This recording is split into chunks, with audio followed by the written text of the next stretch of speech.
Clearing your search history on Apple TV Plus can help maintain your privacy and improve your viewing experience. Follow these simple steps to remove your search history. Step 1. Open Apple TV app.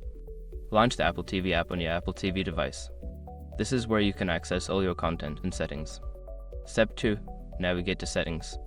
Using your remote, scroll down to the Settings option in the main menu. Click on it to enter the Settings menu. Step 3. Select Privacy. In the Settings menu, find and select the Privacy option. This section contains all the privacy-related settings for your Apple TV.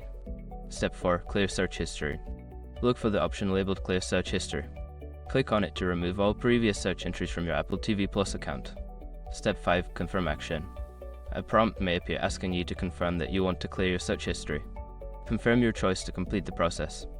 Now that you've cleared your search history, you can enjoy a more personalized viewing experience without previous searches influencing your recommendations.